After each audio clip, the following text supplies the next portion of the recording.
ini, jadi rasanya wajar saja jika sahabat Umar, Utsman, dan Abdurrahman menjadi orang-orang yang super kaya. Bisakah Anda melakukan hal yang sama?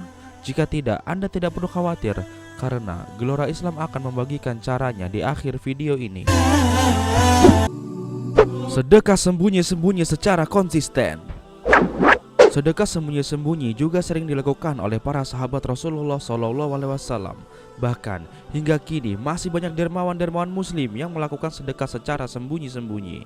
Setelah Gelora Islam telusuri, ternyata salah satu manfaat yang paling penting dari sedekah sembunyi-sembunyi adalah agar terjaga keikhlasannya karena Allah Subhanahu wa Ta'ala. Dan kabar gembiranya, setelah Gelora Islam eksperimenkan, ternyata sedekah sembunyi-sembunyi yang terjaga keikhlasannya, balasannya yang datang dari Allah jauh lebih cepat. Sedekah jariah. Mungkin sebagian dari Anda belum mengetahui tentang sedekah jariah ini.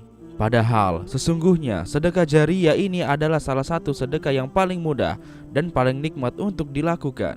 Karena dengan satu kali bersedekah jariah, berkahnya bisa mengalir ke banyak orang, dan tentunya pahalanya juga terus mengalir, bahkan hingga kita mati sekalipun.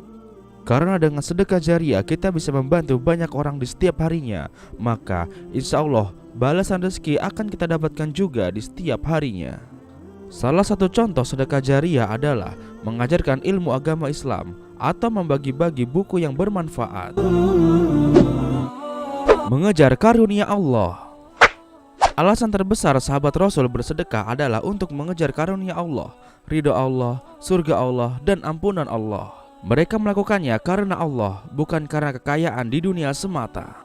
Dan lihatlah apa yang terjadi. Saat mereka mengejar Allah, maka nikmat Allah akan terus mengejar mereka.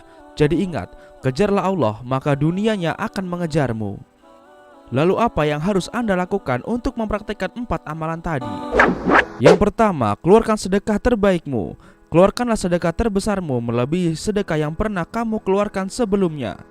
Contoh, jika kamu pernah bersedekah 1 juta rupiah, maka cobalah sedekah lebih dari itu. Misalnya sedekah 2 juta rupiah. Perlahan tingkatkan terus jumlahnya, dan itu disebut juga salah satu sedekah ekstrim. Yang kedua, rutinkan sedekah subuh secara diam-diam, atau bersedekahlah di pagi hari melalui jalur online dan beri nama hamba Allah. Rutinkan setiap hari berapapun jumlahnya, karena sedekah diam-diam itu baik. Yang tidak baik adalah diam-diam tidak sedekah. Yang ketiga, sebarkan video ini di sosial media Anda, atau ajak sanak famili Anda minimal 5 orang untuk menonton video ini. Karena menyebarkan video ini juga termasuk sedekah jariah. Semakin banyak dan semakin sering Anda menyebarkan video ini, maka semakin banyak pula orang yang terbantu dengan ilmu di dalam video ini. Dan tentu saja secara otomatis Anda juga sedang ikut bersedekah, dan secara otomatis pula balasannya akan mengalir terus ke dalam kehidupan Anda. Yang keempat, niatkanlah semua karena Allah Ta'ala. Jika Anda ingin kaya, lakukan itu karena Allah, untuk di jalan Allah, untuk ibadah pada Allah, dan untuk surganya Allah. Niatkan di dalam hati Anda sekarang juga. Jika Anda sudah meniatkannya, seharusnya saat ini hati Anda sudah mulai terasa tenang. Demikianlah ilmu yang hari ini bisa Gelora Islam bagikan. Segera praktekkan secepatnya, bila perlu sekarang juga. Jangan lupa diiringi dengan usaha dan doa. Semoga bermanfaat, dan sampai jumpa di video selanjutnya.